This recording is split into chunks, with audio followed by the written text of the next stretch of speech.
Assalamu alaikum dear students. Now we are going to have discussion regarding English section. MCQs number 177 हमारे पास है. He is sharp and more talented. तो इसमें right option होगा option C.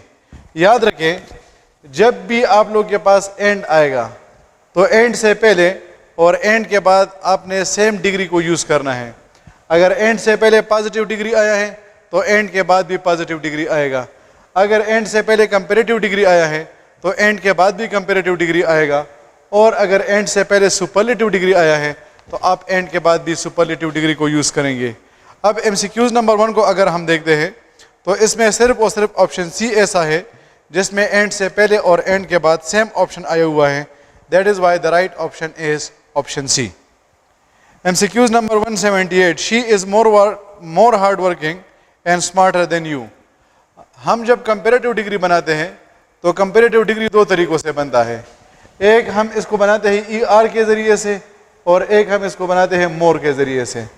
अगर ये monosyllabic word होगा तो उसके साथ ई आर आएगा और अगर ये डाई या ट्राइसिलेबिक वर्ड होगा तो इसके साथ मोर आएगा.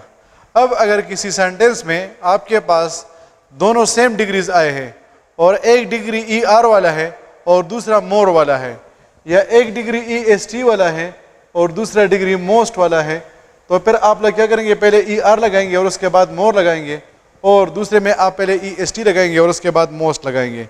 तो इस वजह से इसमें हमारे पास राइट ऑप्शन होगा option B. She is smarter and more hard working than you. MCQs number 179. They have brought dash books. Some और एनी में डिफरेंस ये होता है कि सम को यूज़ किया जाता है पॉजिटिव सेंटेंस में जबकि एनी को नेगेटिव और इंट्रोगेटिव सेंटेंस में यूज़ किया जाता है. चूंकि ये सेंटेंस पॉजिटिव है इस वजह से इसमें राइट ऑप्शन होगा option a some. Option c क्यों नहीं आ सकता, वो हमारे पास है मच, और याद रखिए कि मच को यूज़ किया जाता है अनकाउंटेबल नाउन्स के साथ. MCQs number 180. Many a dash is writing.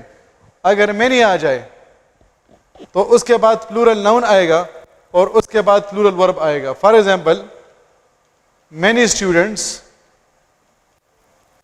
Are writing. लेकिन अगर मैनी ए या मैनी एन आ जाए तो फिर उसके बाद सिंगुलर नाउन आएगा और उसके बाद सिंगुलर वर्ब आएगा. तो फॉर एग्जाम्पल हम लिखेंगे कि many a student is writing. अब चूंकि यहां पर हमारे पास आया है मैनी अ, तो मैनी अ के साथ सिंगुलर नाउन आता है. That is why the right option is option A. MCQs number 181. She has put dash milk in the cup. Milk हमारे पास लिक्विड है और याद रखिए जितने भी हमारे पास लिक्विड्स होते हैं, जितने भी गैसेस होते हैं और वो सब्सटेंसेस जिसके छोटे छोटे पार्ट्स होते हैं, फॉर एग्जांपल सैंड हो गया या हमारे पास बीन्स हो गए, दाल वगैरह हो गए, तो उनके हमारे पास छोटे छोटे पार्ट्स होते हैं. तो लिक्विड्स और gases and substances with numeral small parts, आप हमेशा इसको अनकाउंटेबल नाउन की कैटेगरी में डालेंगे. मच को यूज़ किया जाता है अनकाउंटेबल नाउन के साथ और मैनी को यूज़ किया जाता है काउंटेबल नाउन के साथ. मिल्क हमारे पास अनकाउंटेबल है. That is why the right option is option b. इसमें एनी क्यों नहीं आ सकता? रीज़न ये है कि एनी को हम यूज़ करते हैं नेगेटिव सेंटेंस में और यह सेंटेंस पॉजिटिव है. MCQs number 182. There are dash cars in the street. ये हमारे पास है order of adjective. Order of adjective का मतलब होता है जब हमारे पास दो या दो से ज़्यादा एडजेक्टिव्स आ जाए तो पहले हम कौन सा लगाएंगे, फिर दूसरा हम कौन सा लगाएंगे.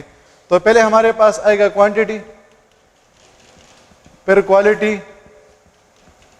फिर size, age, shape, colour, origin, material and purpose. अब अगर हम इसको देखते हैं तो पहले हमारे पास आया है 5, तो 5 हमारे पास है क्वांटिटी.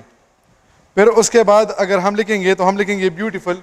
ब्यूटीफुल हमारे पास क्वालिटी है. फिर हमारे पास आएगा फॉर एग्जांपल अगर हम लिखते हैं कि बिग, तो बिग हमारे पास साइज है. फिर उसके बाद राइट ऑप्शन होगा एज का, तो यहाँ पर ओल्ड आ जाएगा. फिर उसके बाद होगा शेप, शेप नहीं है तो फिर उसके बाद होगा कलर, तो कलर आ जाएगा black.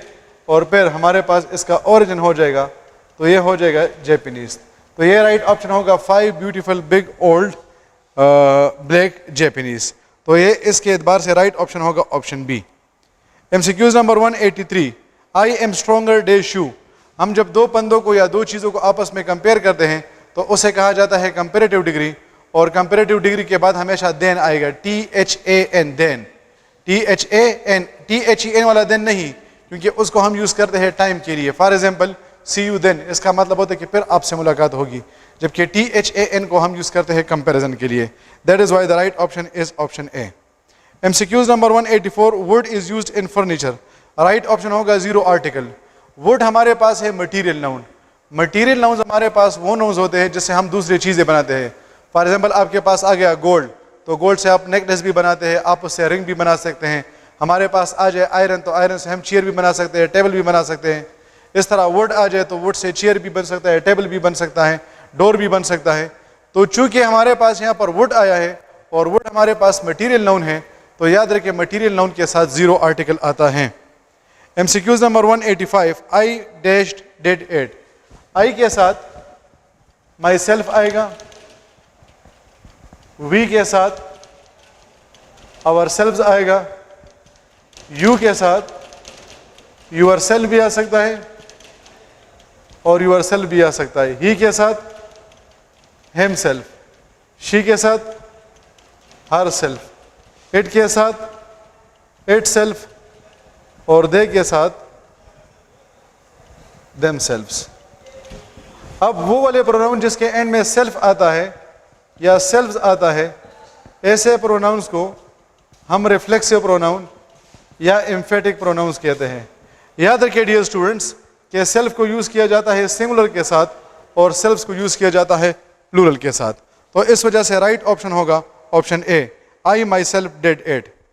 MCQs number 186, which is the new car.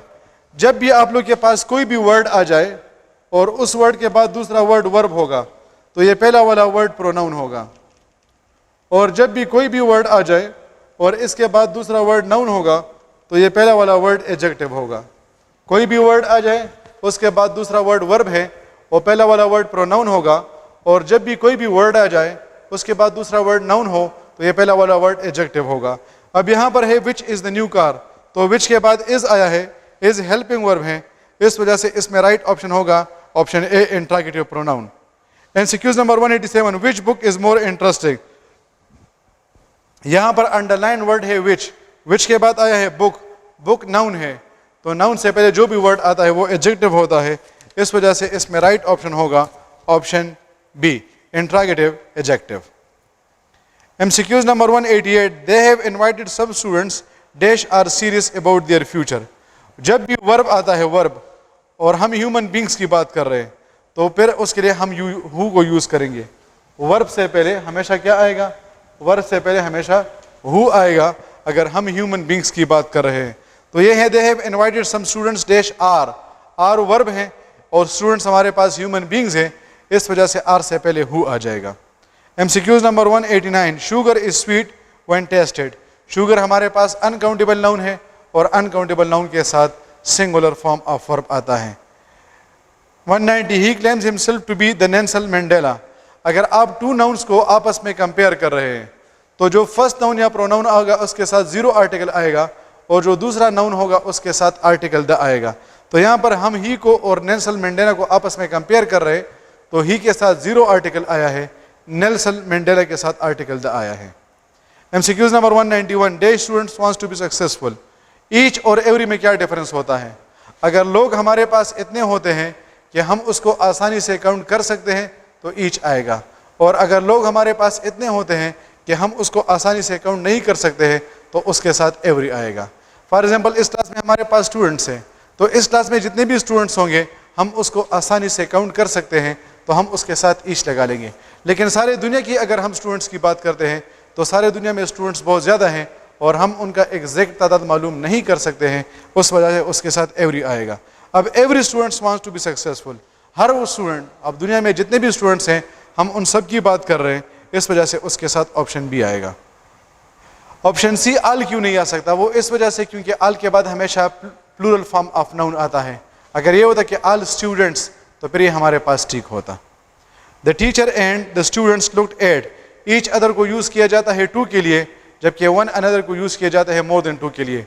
अगर मैं और इब्राहिम आपस में बात कर रहे हैं तो वी आर ईच अदर, लेकिन अगर मैं सारे क्लास के साथ बात कर रहा हूँ तो ये हमारे पास बन जाएगा one another. MCQ number 193, the storm has shown dash power.